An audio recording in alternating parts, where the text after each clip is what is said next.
We all want that magic bullet that makes creativity and making art so much easier. No more procrastination, no more endless drafts, no more imposter syndrome. Just a surefire way to feel your best doing what you love. Everyone's been raving about The Artist's Way, so when I finally was able to obtain a copy from my local library, I was really hopeful that it would work for me too. I've tried previously and not had a great experience, but this time weeks 1 and 2 actually went way better for me. Oh, special guest appearance.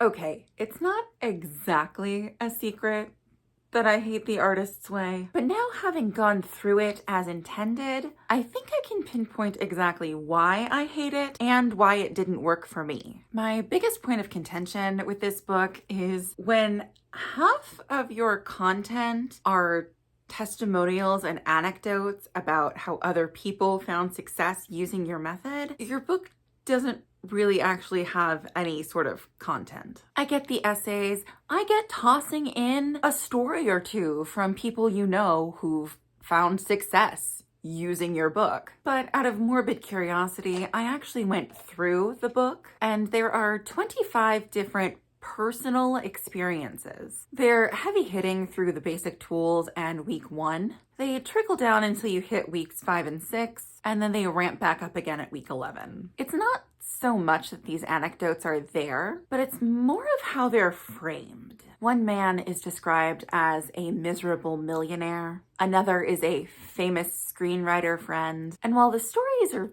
fine, they don't really add anything to the context.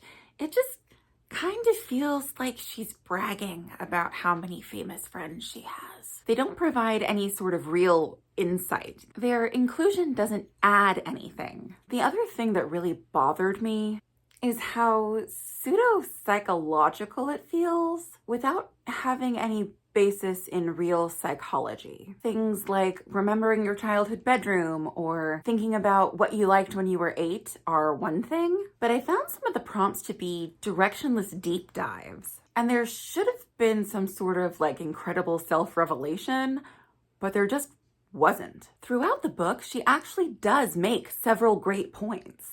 She mentions internalized shame, the fear of failure, the fear of success, the importance of embracing fun and doing things that pique your interest even if they seem silly. You want to learn how to swing dance? Go learn how to swing dance.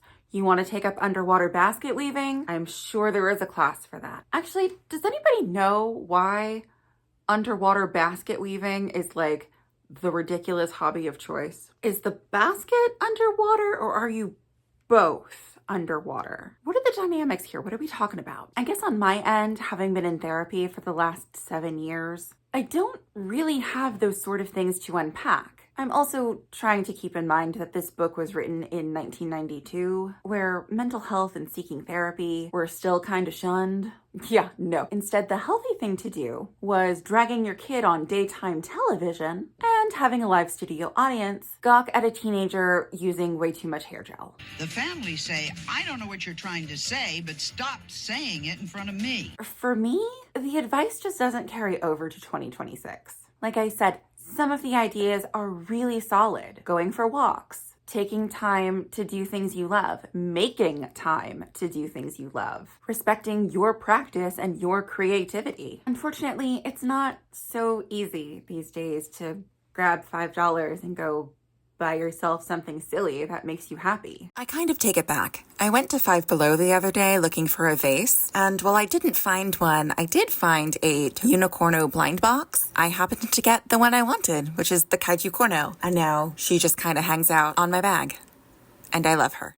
Even a pack of gum isn't $1 anymore. And I'm not saying that experiencing the 20 seconds of delicious fruit flavor in fruit stripe gum would fix my life, but I'm not discounting it. I always called it zebra stripe gum. What this book really reminded me of was that creative mind class I took in college. We're gonna go ahead and put class in bunnies. It was a lot of talk, but very little substance and really strict parameters. Look, I have no proof that the two of them are actually connected, but The Artist's Way left me with that same bad taste in my mouth. Again, totally curable with zebra stripe. Too bad it's been discontinued.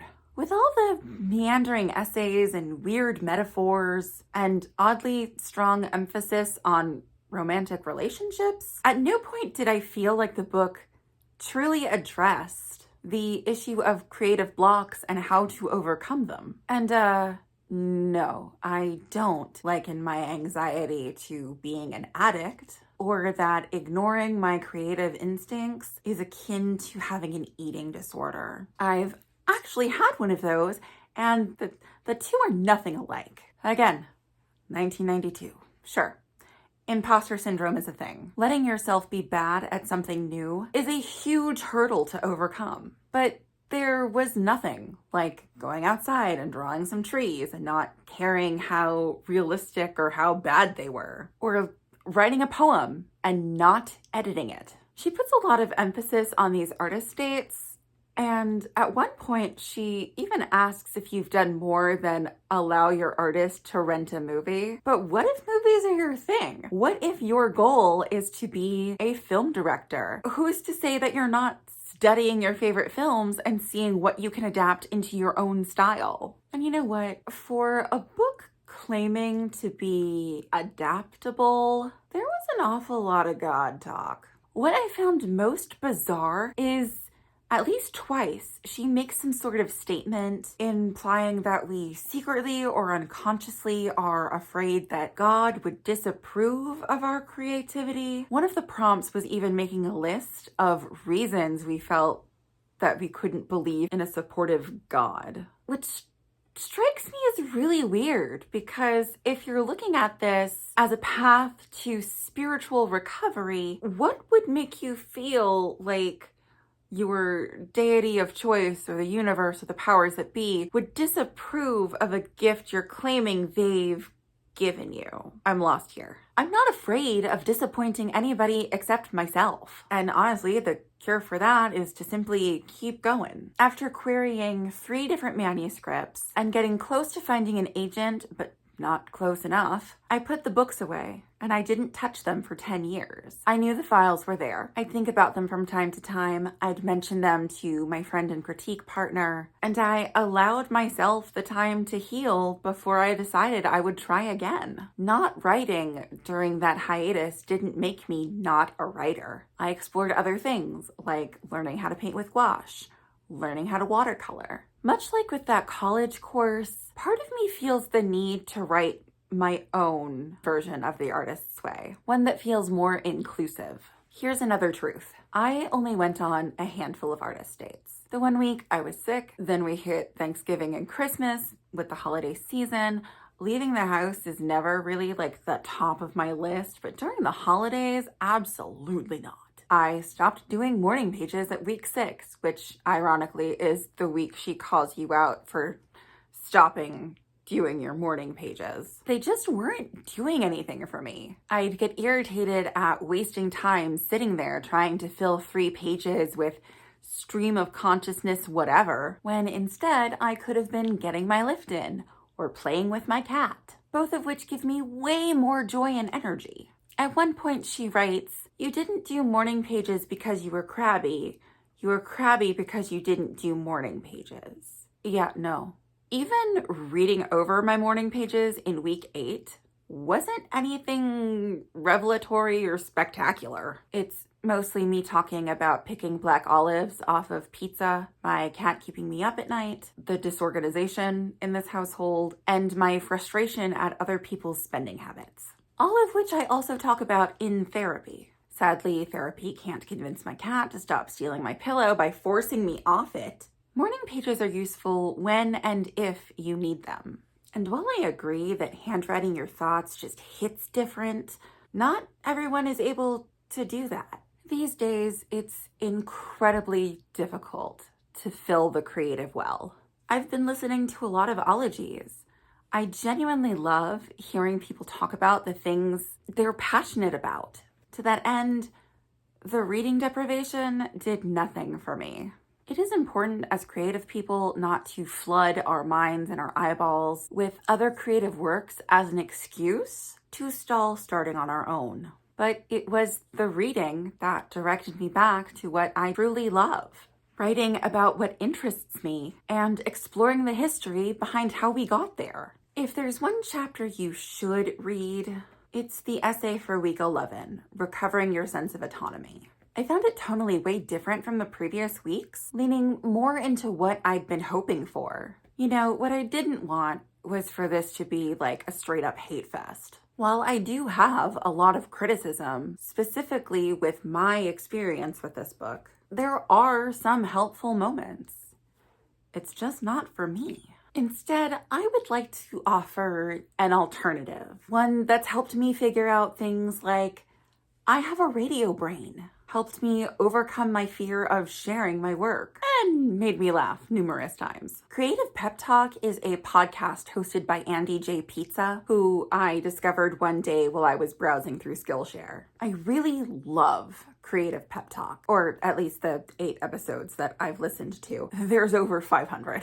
I find that he manages to address the stagnation we feel as artists and provides various ways for us to try and overcome them. There's a call to action at the end of every episode, like a personal challenge, and it feels way more like talking to a friend who's been there, knows what you're going through, and is understanding. He just gets it, you know? But if you're not a podcast girly, he also has a Substack and a YouTube channel. And I just think Andy is super cool, even if his last name isn't actually Pizza. Overall, I think me and Julia just didn't click.